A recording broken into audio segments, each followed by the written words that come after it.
Hello, friends, and welcome to the next episode of the Diabetes Variables series with me and Jenny Smith. This is episode 526 of the Juicebox Podcast. This show is sponsored today by the glucagon that my daughter carries, Gvoke HypoPen. Find out more at gvokeglucagon.com/juicebox.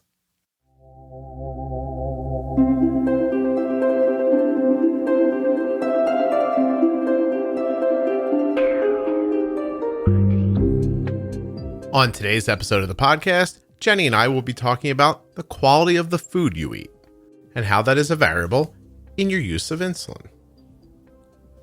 Please remember while you're listening that nothing you hear on the Juicebox Podcast should be considered advice, medical or otherwise. Always consult a physician before making any changes to your healthcare plan or becoming bold with insulin.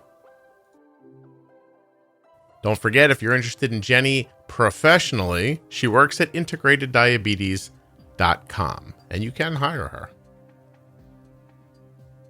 Last little bit here, if you're looking for the Diabetes Pro Tip series, which by the way also includes Jenny Smith, they begin at episode 210 or are available at juiceboxpodcast.com and at diabetesprotip.com. There you'll also find the Defining Diabetes series, the How We Eat series, the Variables series, and all of the other episodes of the Juicebox Podcast, including ones about algorithm pumping and some of my favorite, the After Dark series.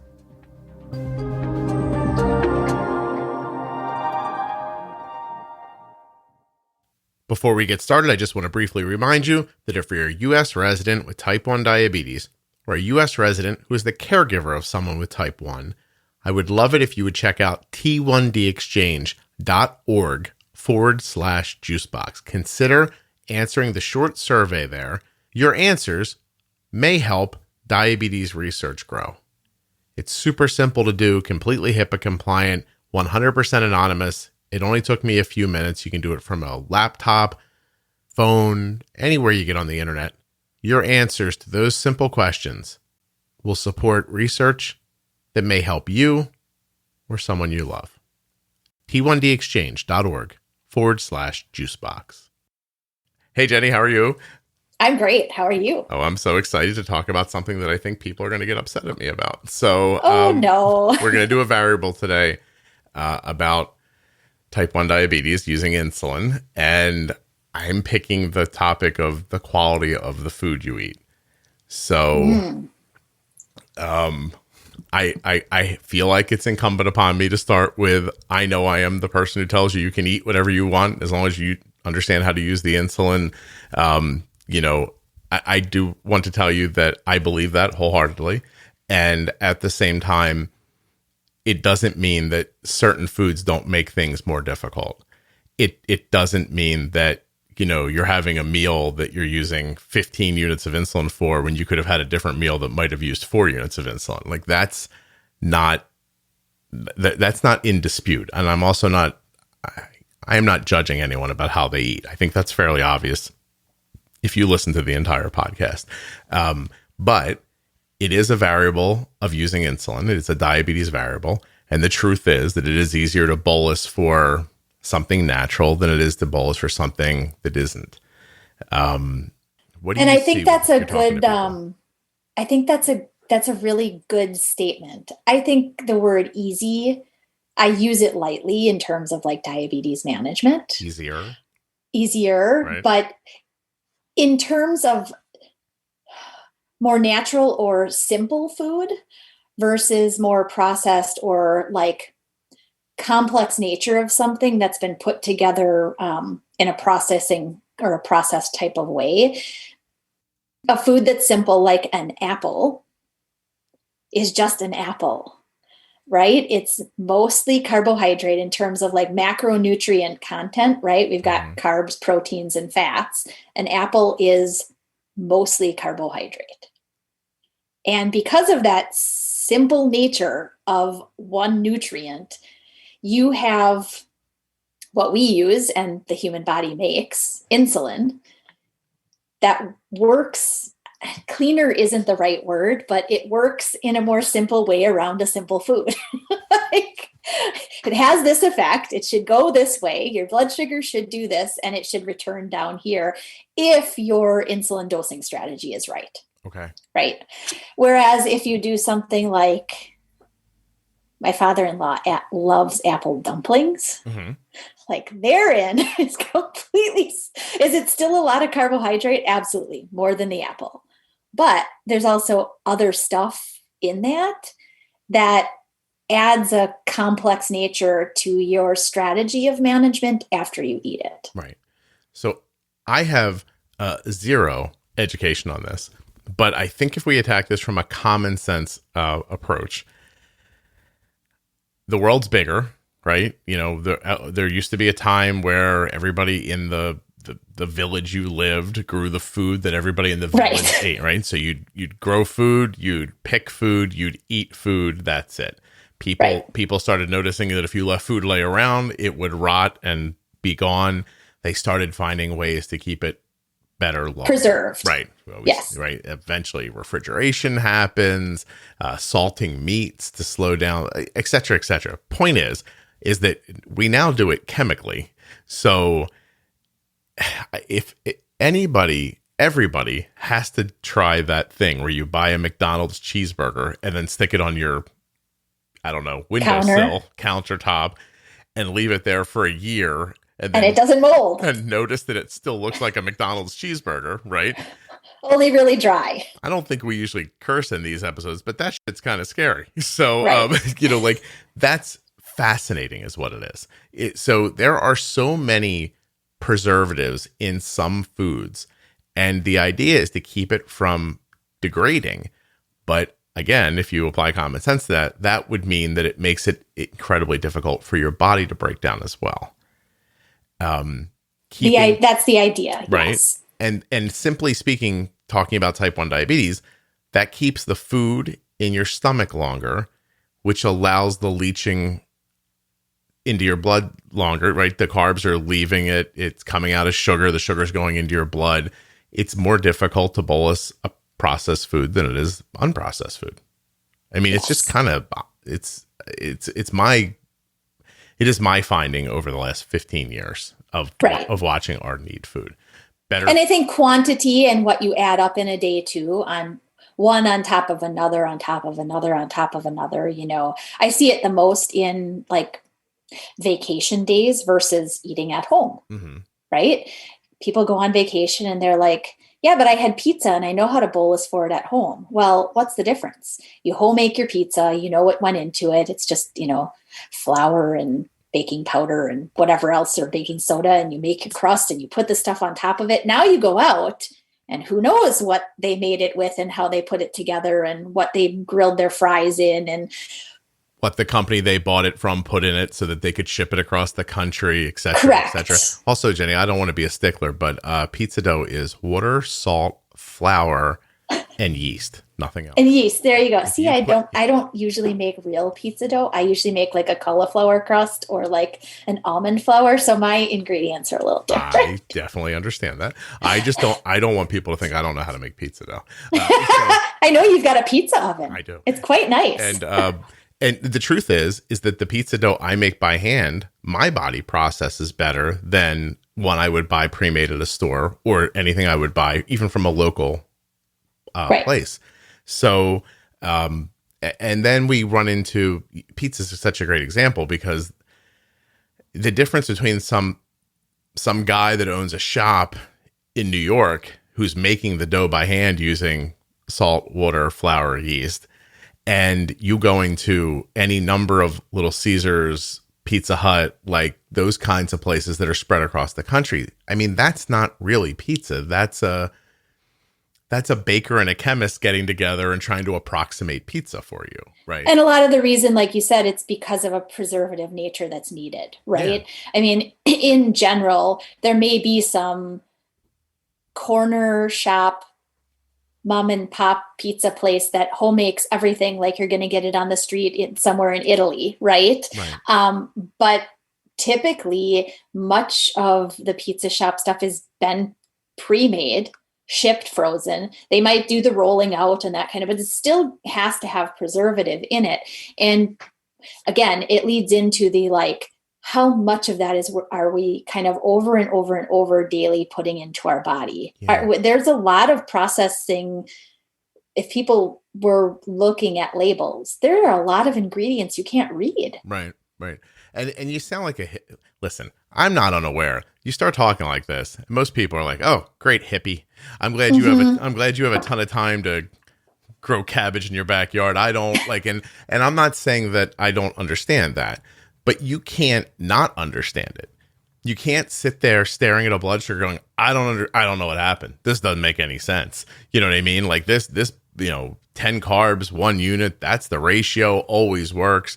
But now suddenly you're, like you said, you're out at a restaurant. I mean, there's a reason restaurant food tastes good. There's like so much other stuff in it. And, it just is really, there's no doubt, I guess I should say, that the days I'm most proud of how good I am of using insulin are usually reflective of the days that Arden's eating the poorest, because it really tests my abilities, my skills. Yeah. Like yes. when you get up on a summer day and somebody's like, "Oh, we're going to go to we're going to the pool," and which we do 4 times a year, which is so funny that I picked that as an example. But you stop, right? You stop and you grab all this food, you have a big lunch, and 4 or 5 hours later, after baking in the sun and sitting around, people are like, "Oh, we should order wings." You know, right? What I mean? Like, these things start piling on top of each other, right? So. Even my husband says the same thing. We've been in the pool all but like 5 days this summer. So we've been in the pool a lot. But the days that are like a weekend day where we're actually spending like a couple of hours there or whatever, my husband always says the same thing. He's like, now I'm hungry for something that's like salty and crunchy, right? He's like, I don't know what it is, the hot and the whatever. So no, I've looked up on days and Kelly's like, we're getting Chinese for dinner, and I think to myself, like, didn't they have nachos for lunch? Like, I'm like, all right. Then I feel myself like focusing in. I'm like, I need like a diabetes Adderall. Like, I got to really focus here for a second. Like, how am I going to leave nachos and go into Chinese and then get her to bed? Like, there's a lot that goes into that. There is. And so again, there's no judgment from me, but you have to understand, if you're listening, that the quality of the food you're eating is going to impact how it works. And, super simple. Like, your carb ratios that work well for natural foods might not work well for other foods. And that's why in the Pro Tip series, we talk about being flexible and understanding the different impacts of different foods, etc. But this is it's a serious thing. It's worldwide mostly. Everyone has access to food that's been treated with something or has ingredients in it that's meant to keep it shelf stable longer. And, well, it makes it harder for your body to deal with. Gvoke HypoPen has no visible needle and is the first pre-mixed auto-injector of glucagon for very low blood sugar in adults and kids with diabetes, ages 2 and above. Not only is Gvoke HypoPen simple to administer, but it's simple to learn more about. All you have to do is go to gvokeglucagon.com/juicebox. Gvoke shouldn't be used in patients with insulinoma or pheochromocytoma.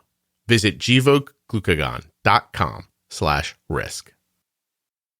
Everyone has access to food that's been treated with something or has ingredients in it that's meant to keep it shelf stable longer. And, well, it makes it harder for your body to deal with. Well, and I think, in terms of like going the distance in this conversation too, I try out like different like diets, right? I hate calling them diets just because they come out and I'm like, let's see what that does, right? Just to do something different. And I mean, overall, I consider the food that I eat and I feed to my family and whatnot pretty clean food. I mean, we don't have a lot of processed kinds of stuff. I mean, we've got like canned beans because they're a lot more convenient than soaking the beans, right? But overall, this is a couple of years ago, I did the Whole30 diet. Okay. I'm sure you've heard of that. It's like a 30 days of like a reset. It's essentially completely grain free. And it's non-processed at all. I think one of the most processed things is probably like coconut oil or something like that on it. Right. But doing that for a 30-day time period, even compared to what I typically do, dropped my insulin needs and made it very clearly visible insulin action and insulin need based on literally no processed anything. Really? Yes. So even you who listen, for people wondering, Jenny and I see each other while we're doing this, and there are times I think the camera goes on and she's just like, "Oh, hideous monster," like when because she's super healthy. That's so not true. No. But I still like. Listen, my birthday was this week, and they bought me like a little ice cream cake, which is a holdover from my childhood, right? And so everybody gets like a piece of ice cream cake. And then there's this like little voice in my head that's like, the rest of this is mine. You people stay away from it. And it's my birthday. Yeah. I live this long, not you. And so, and I know in my head, like I'm going to revert to a small child and have a piece of ice cream cake every day for 3 days until it's gone, you know? And I don't know what is in ice cream cake, but part of me believes it's not ice cream. But it's darn tasty, isn't it? In fact, the funny thing about that is that when my husband and I got married, he for my first birthday, like married, he really wanted to make me a cake, but he's not a baker. He can cook. He's not a baker. So he bought me an ice cream, like a mini, like it was just us, right? Yeah. It was one of those tiny little ice cream cakes that probably was like 4 servings. And I think we ate it over like 2 weeks because it was like my favorite part of the ice cream cake is that crispy, crunchy, like, I don't know what's in the middle. It's not food. Yeah. Like it's not food. I don't know where it was made, but it's good. So I have one more thing to bring up, but let's finish this thought. We had an entire conversation where we sat around and said, rate the parts of the ice cream cake. And it's so funny. It's not even, it's just, so is it the decorative icing around the corners, which is gross, clearly that not comes off. Is it the vanilla? Is it the cookie? I'm making air quotes, the cookie in the middle or the chocolate? And everyone rated the parts of the ice cream cake differently as to what their favorite part was. My son throws it up on I Snapchat, I think, to his friends, and he's like, I've got 9 responses. None of them are the same yet for people's favorite parts of the thing. I want to add here, I'm not the healthiest person in the world, but I have made a change in my life that I have found to be impactful, and I think it fits in here. So I saw a woman on a television show once, which is the best way to make health decisions next to listening to a podcast. And she said, don't eat canola, corn, cottonseed, soy, sunflower, safflower, grapeseed, or rice bran oils. Just don't use those oils. And I thought, well, I use canola oil and corn oil. Like sometimes I use sunflower oil. It's just, okay. So I just cut them out of my diet. I just thought, like you said with the 30 diet, I was like, let me see what happens. So I cut them completely out of my diet. If I cook with, and I need oil, I only use cold pressed, non-fermented olive oil or butter. Right? Those are the only 2 things I'll cook with in a pan. And I can't tell you that my life magically changed, right? Like I didn't suddenly I wasn't a foot taller or anything like that. I did, right. But here's the biggest thing that I noticed.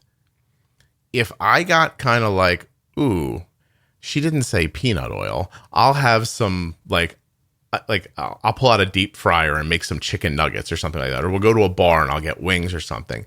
The minute I add in one of those other processed oils, you might as well just, wherever I am to the bathroom, decide that I'm on my way to that situation. Because while I haven't had some great impact by removing them, what I realized has happened is I've stopped taxing my body in a way that it wasn't prepared for. So I'm giving my body a job with this oil that it's barely keeping up with. And so I don't know that that's quantifiable for people, but I think of that as when you're thinking of foods to cut out of your life, just because your body processes processes it doesn't make it good. Like I could eat a rock and it might come out the other end, but I shouldn't do that. But it's not good for you. Well, yeah. And at some point you're going to tax yourself to the point where your body's going to be like, yo, man, listen, that's the last rock I can get out of here. And I just think that, you know, that's what I saw with the oil. So you can eat oils or don't, I don't care. But I'm saying that when I stopped taxing my body with them, I noticed that my body was happier, and my body showed me that it was unhappy when I tried to give it back. Well, and you know, the other thing too that you probably would bring into that, given this conversation, is that a lot of our processed foods contain those types of fats because they're processed. Mm-hmm. They're processed and broken down from these plants that would not naturally, like, it wouldn't be visible that they would be an oil that we would use, right? In fact, it's only like these haven't been available. They weren't available until like the 20th century, right? Where we finally had enough technology or different types of machines that we could take these oils out of these products and use them. And we found that they had a very good preservative nature. We could add them to things. They had shelf stability. But are they things that we should be eating a lot of? Right. No. Right. In fact, if you're looking just at canola oil alone, most of the resources kind of show that if you are going to eat it, don't cook with it. Use it more in like a salad dressing that remains cold rather than in actually like cooking with it. Because when you heat it up, you change it again. You can't change the chemical structure of it again. So oddly enough, I'm going to equate this to, I will not microwave plastic. I don't care if it's plastic, if it's microwave safe or not. Microwave safe means it won't melt in there. It doesn't mean it's good for you. No. Right. It gives, I mean, there again, another like rabbit hole of everything that it gives off chemically. I mean, I've always done glass. Right. So that's my point about that, is just that, and Jenny ties it in a nice bow. These oils are processed, where this one oil that I've chosen, extra virgin olive oil, cold fermented, so it's not changed by heat, right? That seems to be fine. Like I don't have any issue processing that whatsoever. Right. Right. And I mean, if you broke it down further, a lot of it has to do with why do we need some of these? Well, we're looking at the omega fatty acids kind of coming from some of these products. And there are different types of omega fatty acids. There are omega 3s and there are omega 6s. And you're supposed to have a certain like ratio of these coming in, one versus the other. And unfortunately, these oils actually have a very high percentage of omega 6. Yeah. Which we don't really need a high percentage of omega 6s. I have to tell you, again, I have no education to speak of, but in my mind, at least butter is like, it's from a cow. I mean, like I can at least feel that way about it. You know what I mean? And I don't know. I feel weird talking about this because, again, I am like, if you saw me, you'd be like, well, there's a guy who's not out of shape and not in shape.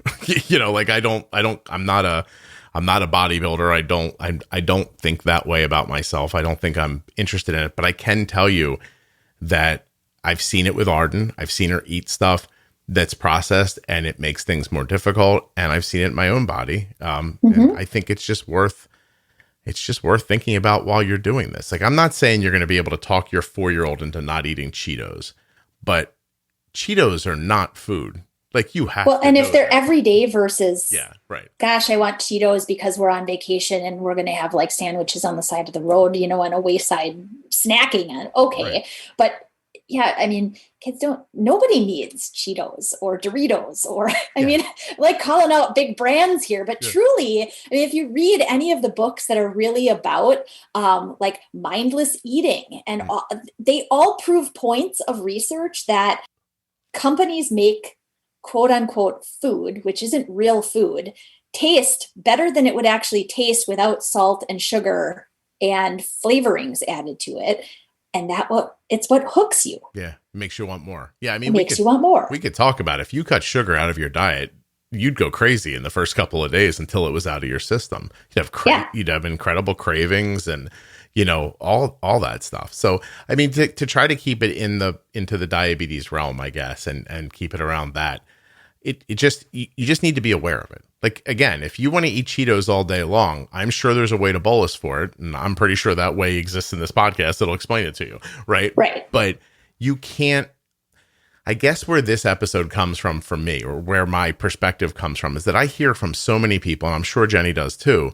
And at some points, it's frustrating to hear somebody say, I need you to help me. My stomach hurts. Oh, what did you eat? I ate a rock. And you're like, well, well, don't eat rocks. Don't eat rocks. Like I don't know. What can't I? They told me you could get the rock out. Like, okay, well, I guess we can, but like, let's not do it again. I'm not going to tell you that I was at a picnic the other weekend, and I brought my own food because there's part of me like, I'll do it, so that like I knew there's something there I could eat. Right. But I still That's my trick. Yeah. I always do that because I'm like, I know what I can do because I know what I added to it. I'd be happy to make something. Right. Which means I want to eat while I'm there, and I don't want to be sick like 5 hours after I leave. So, but I rolled past the bowl once, and I looked, because you brought it up, and I was like, God, Doritos. When's the last time I had Doritos? I was like, I don't think it's been in forever. And I took about 4 or 5 Doritos, and I ate them, and I was like, okay.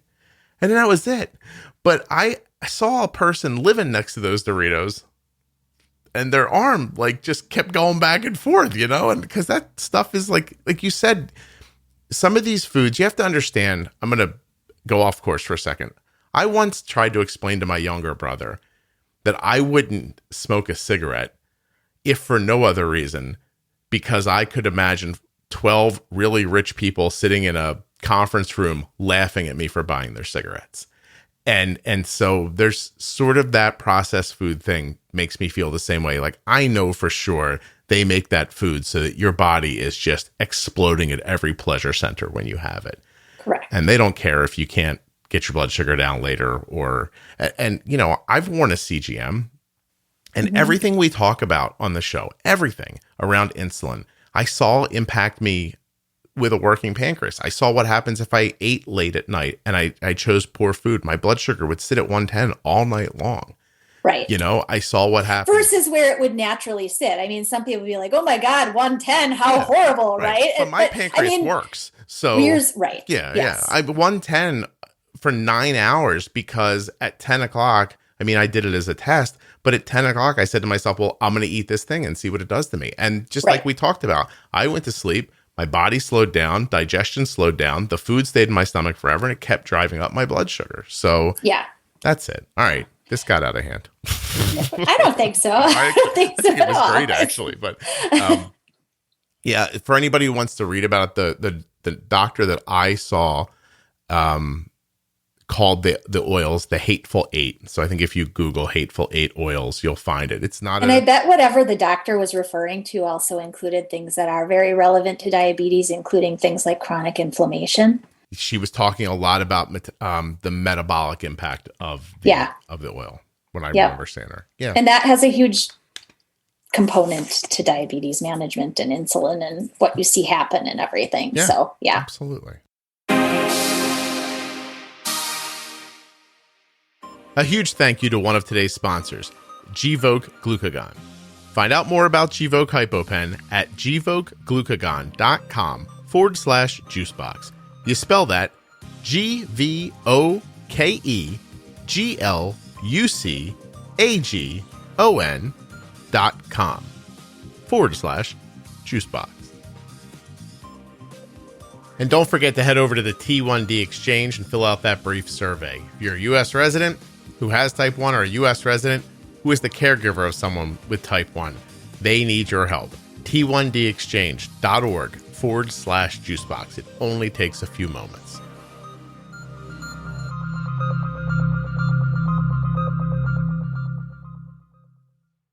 If you're looking for a great online community around diabetes and using insulin, look no farther than the Juicebox Podcast Type 1 Diabetes private Facebook group. It is completely free to join and has over 13,000 members. People just like you talking about type 1 strategies and so much more. Go find it now on Facebook. Juicebox Podcast Type 1 Diabetes. Thank you so much for listening, for sharing the show, for being wonderful listeners, and for whatever else you're doing out there to support the show that I don't know about. Thank you, thank you, thank you.